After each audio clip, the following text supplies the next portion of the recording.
We're going to have our readings now. I have to say I'm really sorry that plans having changed about when we were going to move back to having only gathered services and having fewer online things. I haven't organised for other people to come and do the readings today. My fault. If you be interested in coming and doing readings or recording readings and sending them over, please do let me know, and hopefully next week I'll have organised to have readers. I apologise if in the busyness of everything else going on I don't get around to it, but I can still read the Bible. Our first reading is 1 Kings 17, 7-24.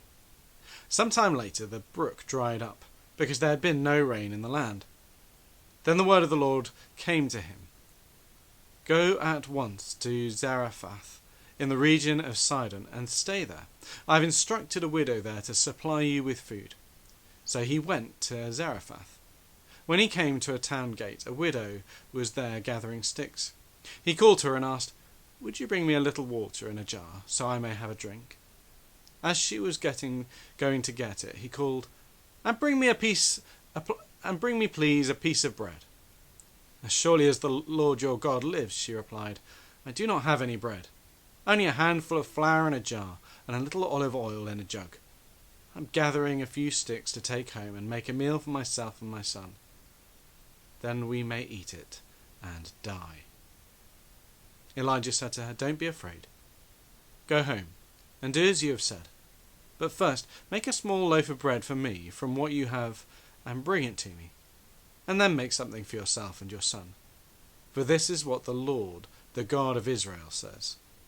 The jar of flour will not be used up, and the jug of oil will not run dry, until the day the Lord sends rain on the land. She went away and did as Elijah had told her. So there was food every day for Elijah and the woman and her family. For the jar of flour was not used up, and the jug of oil did not run dry, in keeping with the word of the Lord spoken by Elijah. Some time later, the son of the woman who owned the house became ill. He grew worse, and finally stopped breathing. She said to Elijah, What do you have against me, man of God? Did you come to remind me of my sin and kill my son? Give me your son, Elijah replied. He took him from her arms, carried him up to the upper room where he was staying, and laid him on his bed. Then he cried out to the Lord, Lord my God, have you brought tragedy even on this widow I am staying with, by causing her son to die? Then he stretched himself out on the boy 3 times, and cried out to the Lord, Lord my God, let this boy's life return to him. The Lord heard Elijah's cry, and the boy's life returned to him, and he lived. Elijah picked up the child and carried him down from the room into the house. He gave him to his mother and said, Look, your son is alive. Then the woman said to Elijah, Now I know that you are a man of God, and that the word of the Lord from your mouth is the truth.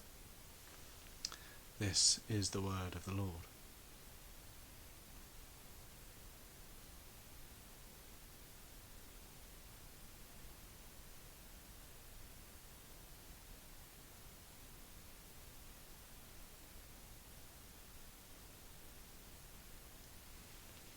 Our second reading is taken from John chapter 6, verses 8-13. Another of his disciples, Andrew, Simon Peter's brother, spoke up. Here is a boy with 5 small barley loaves and 2 small fish. But how far will they go among so many? Jesus said, Make the people sit down. There was plenty of grass in that place, and they sat down. About 5,000 men were there. Jesus took the loaves and gave thanks, and distributed to those who were seated as much as they wanted. He did the same with the fish. When they had all had enough to eat, he said to his disciples, Gather the pieces that are left over. Let nothing be wasted. So they gathered them, and filled 12 baskets with the pieces of the 5 barley loaves, left over by those who had eaten. This is the word of the Lord. We're going to have our third hymn now, Christ is Made a Sure Foundation.